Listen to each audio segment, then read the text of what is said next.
Bon, on m'objectera en disant qu'en fait, si votre théorie marche au niveau des idéologies, ce qu'on vous appelait des structures mentales, dont vous donnez comme exemple votre femme, et vous êtes très différent, et vous avez une certaine immunité, alors que vous en faites la théorie, donc vous pensez l'analytique, et vous en soustraites, alors que vous êtes en plein dedans. Ce matin, vous avez fait une preuve devant nos yeux, ou bien vous n'en avez pas montré, mais nous vous croyons sur parole, et une démonstration pour nos oreilles. Je reprendrai en fait, d'abord, oui, je n'ai pas filmé, je n'ai pas eu ni l'envie, ni... il pleuvait d'ailleurs, en fait, je n'étais pas campé, équipé pour tournage, une simple photographie pour refaire l'affaire. Je regardais tristement ma canne suspendue sur un mur en béton et caché avec les branchements de l'arbre, mais visible, comme je l'ai vu, de 10 mètres. Alors, personne ne s'intéressait dans ce quartier chic à ma canne en bois qui est chic. Bon, l'autre petite pochette qui n'intéresserait personne, mais il ne faut pas faire la gaffe. J'ai vu, c'est la troisième fois que je passe par là-bas, et dans la deuxième fois, j'ai vu que toutes mes poteries étaient cassées. En plus, ceux que j'ai choisis soigneusement et photographiés, je les déplacés, j'ai mis sur un mur. Donc, même mon tablier à boisson, c'était par terre, alors que c'était mis sous le soleil pour qu'il sèche, etc. Donc, c'est mes affaires à moi, qui appartiennent à tout le monde, à l'humanité, et Arts and Humanities. Mes morceaux démembrés, of Remembers, appartient à l'humanité. Donc, je suis au nom de l'humanité, j'ai agi, je me suis levé de mon lit, etc. Comme chaque matin, au nom de l'humanité, que je me réveille. Alors, la réponse à votre question principale, en soustrayant ma femme et moi, je dirais que dans la théorie, oui, c'est valable pour l'idéologie, pour les structures fermées, intrinsèques de notre mentalité, mind, soit conscient, soit inconscient, qui travaillent ensemble dans une complication et implication, etc. C'est bien connu ma théorie. Mais on parle d'un terme objet partiel. Mais en plus, objet partiel incorporé, symbolique, immatériel, dans la psychanalyse peut-être autre chose, mais objet fétiche, c'est entre un objet imaginaire et fantasmé et un objet réel. Entre les deux, il y a un objet fétiche. Donc, il y a plusieurs sortes d'objets. Il y a des objets intentionnels que nous connaissons de la phénoménologie husserlienne, et il y a des objets bruts, informes, à la limite de l'objet, bien sûr. Et il y a toutes sortes d'objectivations. Ça, c'est presque sans limite, autant que mind fonctionne.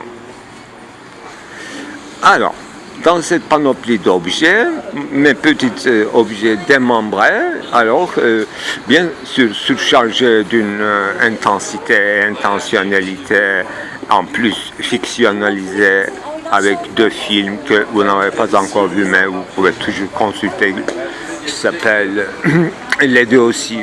Ça fait une série. Procès de Valladolid, procès de Valladolid 2. Il y aura 3 ou 4. Alors, ces séries de procès juridiques, judiciaires et littéraires, artistiques, cinématographiques, et mes procès à moi que j'entends, un temps de procès. Voilà, j'entends. C'est un verbe rare, difficile. J'entends des procès à mon encontre, etc. Et surchargé de signification que même moi, je ne peux pas contrôler dès maintenant et dès hier d'ailleurs. Aujourd'hui, je fais mon maximum pour rester quand même le propriétaire ou l'auteur de mes films et de ma vie, de mon hier, de mon aujourd'hui. Je fais une acte de vérification que est-ce bien rêvé ou non. En fait, je n'ai pas bien rêvé.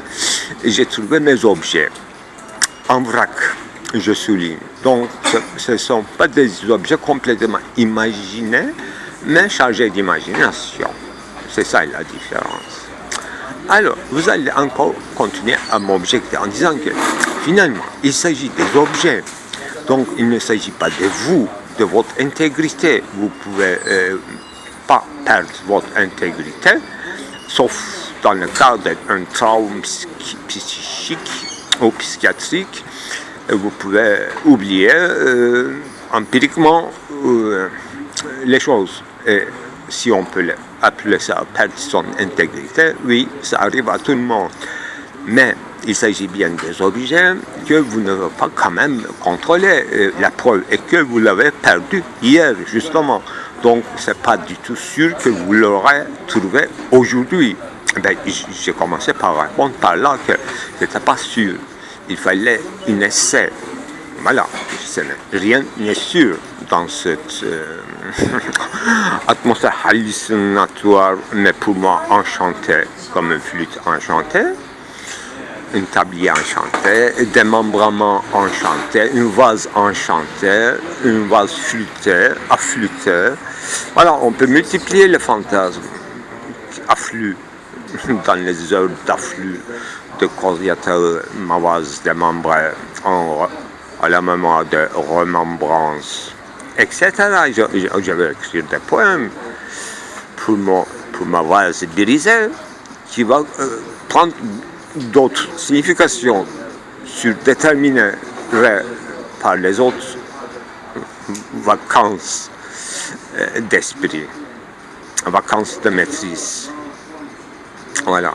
Où étais-tu dans les vacances? On ne demande pas où étais-tu, mais vacances de quoi? C'est pas Noël, c'est pas Pâques. Les vacances des esprits, vacances des esprits. Ah, tes esprits, tu veux dire qu'ils sont en vacances? Ben oui, une chair vacante, un esprit vacante. On n'utilise pas trop cet adjectif, sauf Derrida qui en a fait un titre de son article chair vacante, les pupilles de l'université. Il s'agit de l'université de Cornell aux États-Unis, je crois, fantasmé jusqu'au bout, jusqu'à renaître les universités allemandes d'avant-deux-guerres, donc dans leur couloir romantique, Heidelberg, Iénan, voilà. Cet article va me sauver, je crois, pour changer de sujet aujourd'hui, de sortir de cette atmosphère hallucinatoire, hallucinée. Mais justement, l'université américaine nommée Cornell ou autre, je ne me souviens plus de son nom, mais une université classique et privée bien sûr, imagée par un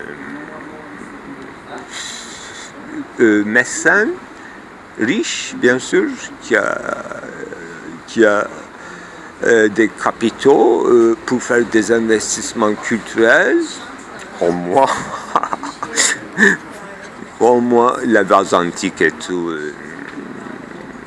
et les mausolées pour les jeunes adolescents, son père de Diyarbakır qui a dépensé des millions et des millions pour construire pour personne, pour une communauté zéro qui n'existe pas, en plus qui n'a pas résisté à l'usure du temps. Peut-être la communauté existait par la force des repas succulents. Et peut-être que le père est mort, et donc il n'y a plus de cuisinier. Et la meilleure cuisinier, c'est la faim encore. Et on est dans une désolation, etc. Bon, les USA allemandes, on va en continuer. Maintenant, je me repose.